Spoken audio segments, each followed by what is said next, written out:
बोल news headquarter. अस्सलाम वालेकुम। बोल न्यूज हेडक्वार्टर्स में खुश आमदीद। मैं हूँ राफे मिर्जा और मैं हूँ अफशीन कुरैशी। हेडलाइंस आपने जाने बुलेटिन की टॉप स्टोरीज में आज शामिल करेंगे। हुकूमत के पास चंद दिन, लॉन्ग मार्च कब, इमरान खान का इंकशाफ, कराची की नशिस्त पर दोबारा इलेक्शन, हुकूमती इत्तेहाद की ढटाई, राना सना की धमकी, बोल न्यूज मकबूलियत की बुलंदियों पर और शाहीन लड़खड़ा गए। बुलेटिन का आगाज करेंगे। सबसे पहले बात करेंगे चेयरमैन पीटीआई इमरान खान ने हुकूमत को आखिरी मोहलत दे दी है। प्रेस कॉन्फ्रेंस में दो टोक पैगाम दिया कि आपके पास चंद दिन हैं, इलेक्शन का ऐलान करें वरना लॉन्ग मार्च का ऐलान कर दूंगा।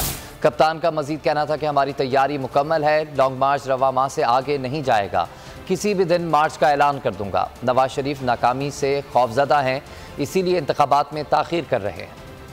और इन पॉलिटिकल पार्टीज को भी कहना चाहता हूं कि देखें, आपके पास टाइम अब ज्यादा नहीं है। हम ये अक्टूबर के आगे नहीं जाने लगे, हमने फैसला कर चुके हैं। हमारी तैयारी जिस तरह मैंने कहा तकरीबन मुकम्मल है और मैं ये किसी वक्त भी चंद दिनों के बाद मैं ये अनाउंस कर दूं। और यहाँ एक दफा पब्लिक सड़कों पे आ गई, यहाँ कोई किसी के पास तरीका नहीं है कि उसके बाद केओस को कौन रोके, क्योंकि एक पॉलिटिकल पार्टी उनको मुनज़्ज़म तरीके से एहतजाज में लेके जाती है और वापस ले आती है। लेकिन एक दफा जब हम मार्च अनाउंस कर देंगे और इस वक्त पब्लिक सड़कों पे ऊपर आ जाएगी, तो ये फिर ये याद रखना कि वो और जिस तरह की पब्लिक निकलेगी वो फिर उसका कोई गारंटी नहीं कर सकता कि जब इतनी पब्लिक और जितनी तादाद में इंशाल्लाह पब्लिक निकलेगी तो उसका फिर क्या नतीजा आएगा। ये लोग तो मुल्क का नहीं सोच रहे, क्योंकि इनके पास इनका तो स्टेक, मैं रिपीट करता हूँ, जिन लोगों के अरबों डॉलर मुल्क से बाहर पड़े हों उनको क्या फर्क पड़ेगा कि पाकिस्तान नीचे जा रहा है, रुपया नीचे जा रहा है, माइशत नीचे जा रही है, महंगाई बढ़ रही है। इनका तो इशू ही नहीं है, इशू तो पाकिस्तानियों का है जो कि यहाँ जिनका जीना मरना है। क्यों मार्च करना चाहता हूँ मैं, क्यों इस इतनी देर डिले भी करता गया कि शायद यहाँ अकल आ जाए किसी को कि इनके हाथों अगर मुल्क रहा तो ये इनको कोई फर्क, फिर से इनको कोई फर्क नहीं पड़ने लगा। इनके एसेट्स बाहर पड़े हुए हैं, इनके सारा टब्बर बाहर बैठे हुए हैं, फर्क इस कौम को पड़ेगा। 25 मई में हमने कोशिश की कि पुरअमन एक प्रेशर डाले जाए, जो कि गवर्नमेंट का, जो अपोजिशन पॉलिटिकल पार्टीज का काम है कि हम आइन के अंदर रहते हुए एक प्रेशर डालें कि एक ऐसा सेटअप ले आए हैं जो कि सारी नजर आ रहा था कि पब्लिक इसको एक्सेप्ट ही नहीं कर रही। कभी पाकिस्तान में खुद इस तरह पब्लिक निकली नहीं, कभी ऐसे नहीं हुआ। तो जब पब्लिक नहीं एक्सेप्ट कर रही, सिर्फ मसला अब ये है कि डरे हुए हैं इलेक्शन से अपने, क्योंकि इलेक्शन से डरे हुए, रिजल्ट आपके सामने है, सारों ने मिलकर भी इलेक्शन लड़ गया, उसके बावजूद ये नहीं जीत सकते। तो क्योंकि इलेक्शन से डरे हुए हैं, ये मुल्क को तबाही की तरफ धकेलते जाएंगे, इलेक्शन नहीं करवाएंगे। इसलिए इस वक्त मैं इनको आज फिर वक्त दे रहा हूँ, ये मेरी मार्च अक्टूबर से आगे नहीं जाने लगे, ये अब से लेके अक्टूबर में किसी टाइम अनाउंस करूंगा। मैं इनको टाइम दे रहा हूं कि अभी भी आपके पास वक्त है, अगर आप नहीं करेंगे ये मैं मार्च करूंगा। मार्च की मेरी तकरीबन तैयारी मुकम्मल है और मैं आज अपनी कौम के सामने इंशाल्लाह ईमान तो अल्लाह पे है मेरा, कामयाबी तो वो देता है। पाकिस्तान की तारीख में इस तरह पब्लिक नहीं निकलेगी जो इस मार्च पे निकलेगी। मैं टाइम दे रहा हूँ, आपके पास है, चंद दिन है और उसके बाद मैं ये अनाउंस कर दूंगा, क्योंकि वो नवाज शरीफ डरा हुआ है इलेक्शन से। वो जब तक नहीं फैसला करेगा इलेक्शन नहीं होगा। अब उसको खौफ आया हुआ है कि अगर ये सारी पार्टीज ने मिलके भी और फिर भी नहीं जीत सकी, तो उनको खौफ आया हुआ है कि इलेक्शन अगर होंगे तो वो हार जाएगा। और वो डरा ये हुआ है कि अगर, और वो चाहता ये है कि ये खींचते जाएं इसको, बेशक मुल्क का बेड़ा गर्क हो जाए, क्योंकि पैसा उसको तो फर्क ही नहीं पड़ता मुल्क का बेड़ा गर्क हो। लेकिन वो ये चाहता है कि अगर शायद ये लंबा चलता जाए तो ये जो वेव है तहरीक इंसाफ का, ये नीचे आना शुरू हो जाएगा। और मैं ये सुन रहा हूँ, अब गर्मी आएगी तो कम हो जाएगा, अब रोजे होंगे तो वेव कम हो जाएगा, फिर कुछ ने कहा जी अब ये तो वेव तो बढ़ता जा रहा है। तो लेकिन वो डरा हुआ है कि वो चाहता है कि थोड़ा टाइम लंबा हो, 10 महीने 1 साल हो जाए ताकि वेव कम हो, तब इलेक्शन। मुज़ाकरात हो भी रहे हैं और नहीं भी हो रहे। बैकडोर मुज़ाकरात हुए लेकिन चीज़ें क्लियर नहीं हुई। चेयरमैन पीटीआई इमरान खान का इंकशाफ। प्रेस कॉन्फ्रेंस में इमरान खान ने कहा, कौम इस असम्बली और हुकूमत को नहीं मानती, मुल्क पर मुश्किल वक्त आया तो ये दोबारा भाग जाएंगे। शहबाज शरीफ बाहर जाकर मिन्नतें कर रहा है, पैसे दे दो। सिंध का बुरा हाल है और बिलावल पूरी दुनिया में घूम रहा है। इम्पोर्टेड हुकूमत साजिश के तहत मुसल्लत की गई। जो बाइडन ने पाकिस्तान के खिलाफ बयान दिया। जो बाइडन के बयान पर हुकूमत अपनी नाकामी तस्लीम करे। कप्तान की आज़म सवाती पर तशद्दुद की मजम्मत। कहा सुप्रीम कोर्ट में तशद्दुद के खिलाफ पिटीशन दायर करेंगे। तशद्दुद के खिलाफ UN समेत आलमी इदारों को खत भी लिखेंगे। सूबाई असम्बली में खुसूसी सेशंस कराएंगे। मुज़ाकरात क्या मैं कहूँ कि हो भी रहे हैं, नहीं भी हो रहा है, यानी उनके अंदर अभी तक कोई जो भी थोड़ी हमारी बैक चैनल्स पे हुआ कोई इस तरह की क्लैरिटी नहीं है अभी तक। मैं 3.5 साल कहता गया कि ये मेरे से एक ही चीज मांग रहे हैं, NRO, और मैं नहीं दूंगा इनको। मैं 3.5 साल कहता गया। पहले दिन असेंबली में इन्होंने जब तकरीर नहीं करने दी, मैंने कहा कि ये मुझे ब्लैकमेल कर रहे हैं NRO के लिए। जिस तेजी से ये पाकिस्तान को अब डिफॉल्ट की तरफ लेके जा रहे हैं, हमने सबको पता कि हमने इलेक्शन में नेशनल असेंबली में नहीं बैठ, तो पता था कि हम उनकी गलियां सड़कें वगैरह नहीं ठीक कर सकते। उसके बावजूद लोगों ने जिस तरह आके हमें वोट दिया, इससे ये साबित क्या हो कि कौम इस वक्त इलेक्शंस जा रही है। कौम इस असेंबली को नहीं मानती, कौम इस इम्पोर्टेड गवर्नमेंट को नहीं मानती, जिसके लीडर्स 30 साल से चोरी कर रहे हैं, इनका पैसा मुल्क से बाहर पड़ा हुआ है, जिनके इंटरेस्ट ही पाकिस्तान में नहीं है, जो कि जब मौका मिलता है तो यहाँ से थोड़ा मसला आता है तो बाहर भाग जाते हैं, NRO लेके वापस आ जाते हैं। कौम ने इनको रिजेक्ट किया हुआ है। पता नहीं करोड़ों रुपया हमारा डॉलर्स में खर्च किया जाके, बड़े बड़े होटलों में ठहर के, वहां जाके टीवी शो के ऊपर मिलते कर रहे शहबाज शरीफ जी हमें पैसे दे दो, हमें जरूरत है, हम पैसे अपने कर्जे नहीं वापस कर सकते। बिलावल भुट्टो चारों तरफ फिर रहा है, वो कभी पाकिस्तान कभी आता नहीं। सिंध का बुरा हाल है, वो सारी दुनिया के चक्कर लगा रहा है। तो क्या फायदा हुआ इस डिप्लोमेसी का? ये जो इम्पोर्टेड हुकूमत एक साजिश के तहत हमारे ऊपर मुसल्लत की गई, जो कि बाहर के डिक्टेशन के ऊपर चलती है, जो कि पाकिस्तान की खुददारी, हमारी खुद मुख्तारी, उसको कॉम्प्रोमाइज करके बैठी हुई है। जो बाइडन के रिमार्क्स हैं कि जब उसने हमें, यानी जो मुल्क उनको मुखालिफ समझते हैं, चाइना और रशिया, उसके साथ पाकिस्तान को ब्रैकेट कर दिया, तो किधर गई आपकी डिप्लोमेसी? और फिर जो खतरनाक बात उसने की है, उसने ये कहा कि पाकिस्तान दुनिया की खतरनाक जगह है, और उसके साथ न्यूक्लियर प्रोग्राम की बात कर दी। अब ये एक पुराना पाकिस्तान के खिलाफ प्रोपेगेंडा चल रहा है। तो जब वो ये बात करते हैं हम पाकिस्तान डेंजरस प्लेस है और न्यूक्लियर प्रोग्राम, पहले तो इनकी डिप्लोमेसी का मैं बता दूं कि ये जो पैर पड़ के ये समझते हैं कि हम जूते पॉलिश करके हम खुश कर देंगे लोगों को, पहले तो ये इसका फेलियर तस्लीम करें। तो ये हमारे नेशनल सिक्योरिटी का इशू है, जो आज़म सवाती से किया गया है कि एक आदमी को आप किस कानून के तहत आप उसको पकड़ के, या जो गलती की अदालत में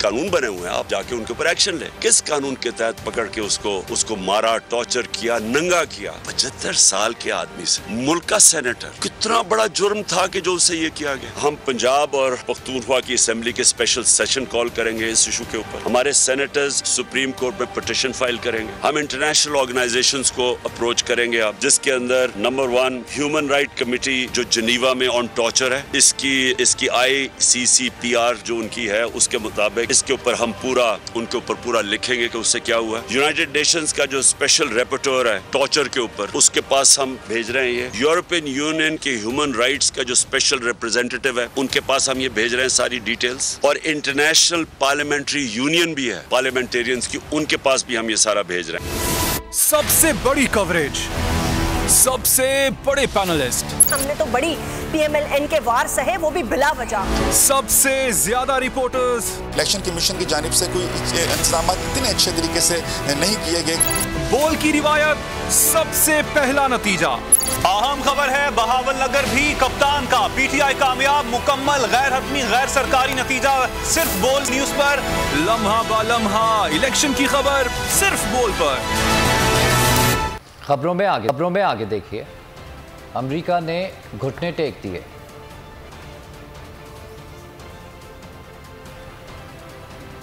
और मैं ना मानू की रट,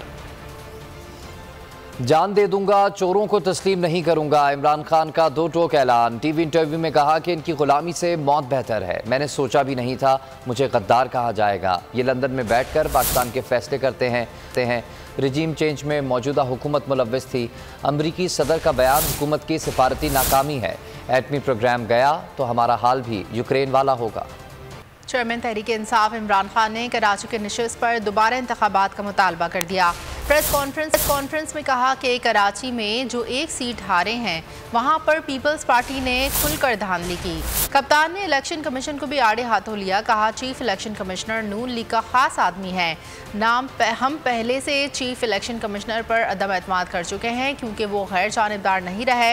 उन्होंने कहा कि हमने हुकूमत में शामिल तमाम जमातों से इलेक्शन लड़ा। ज़िमनी इंतखाब मुलतवी करने की बार बार कोशिश की गई।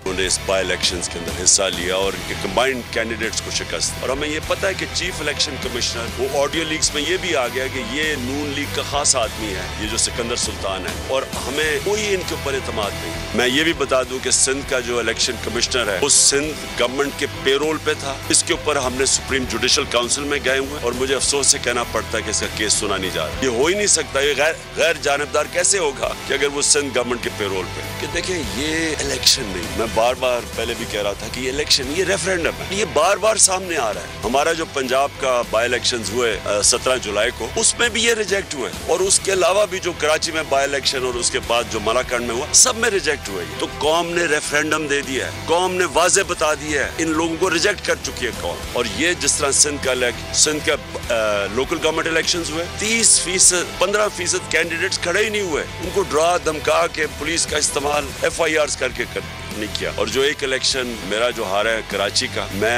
हमारे पास सारी एविडेंस है और पीपल्स पार्टी ने खुल के धांधली की वहाँ, जो पीपल्स पार्टी हमेशा सिंध में करती है। इस मुल्क की जरूरत सिर्फ एक इस वक्त साफ और शफाफ इलेक्शन। ये मुल्क जिस तरफ ये लेके जा रहे हैं तेजी से नीचे, ये सिर्फ अब एक तरह ही निकल सकता है, साफ और शफाफ इलेक्शन जो पॉलिटिकल स्टेबिलिटी लेके आए। जब तक सियासी इस्तेकामात नहीं होगी, इस्तेकाम नहीं आएगा सियासी तौर पे, माशत नहीं ठीक होने लगी। हमने ये भी दिखा दिया कि जब इलेक्शन आया 17 जुलाई का, तब भी कि पब्लिक किधर खड़ी है। अब फिर इलेक्शन में बाई इलेक्शन जो भी बीच में, सबको पता पब्लिक किधर खड़ी। मुल्क की खातिर अपने आप को बचाते बचाते मुल्क को तबाह ना करें। और मैं अभी भी कहता हूँ कि ये है टाइम आपके लिए इलेक्शन अनाउंस करने। तो ये जो हुआ है, मैं अब डिमांड करता हूँ इलेक्शन कमिश्नर से कि आपने डस्का का इलेक्शन, क्योंकि वहाँ 22 पोलिंग स्टेशन के ऊपर RO ने कहा था कि ठीक नहीं हुआ, तो आपने सारा 400 पोलिंग स्टेशन से री इलेक्शन करवा दिया। जो सिंध कराची में हुआ, इसके ऊपर री इलेक्शन करवाना। और यहाँ आपको बताएं कि पाकिस्तान का एहतजाज काम कर गया।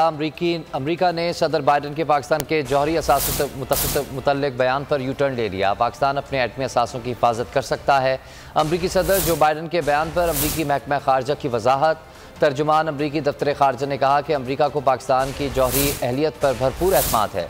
चंद रोज़ पहले अमरीकी सदर जो बाइडन ने कहा था कि पाकिस्तान एक खतरनाक तरीन मुल्क है जिसके जौहरी असासे गैर मुनज़्ज़म हैं। हमारे जौहरी हथियारों का निज़ाम दुनिया के महफूज तरीन निज़ामों में से एक है। अमरीकी सदर का बयान पाकिस्तान की खुद मुख्तारी पर हमला है। अमरीकी हुकूमत पाकिस्तान से फौरी तौर पर माफ़ी मांगे। पंजाब असम्बली में अमरीकी सदर जो बाइडन के पाकिस्तानी जौहरी हथियारों से मुतालिक बयान के खिलाफ मज़म्मती करारदाद मंजूर कर ली गई। करारदाद में कहा गया है कि अमरीकी सदर के बयान से वाज़ेह है कि इम्पोर्टेड हुकूमत की खारजा पॉलिसी नाकाम हो चुकी है। पंजाब असम्बली में अमरीकी सदर जो बाइडन के पाकिस्तानी जौहरी हथियार के बारे में बयान के खिलाफ मजम्मती करारदाद मंजूर। सूबाई वजीर आला अली अफजल शाही की जानिब से करारदाद पेश की गई। करारदाद में कहा गया कि अमरीकी सदर के बयान को पाकिस्तान की आज़ादी और इक़्तिदार हमला है।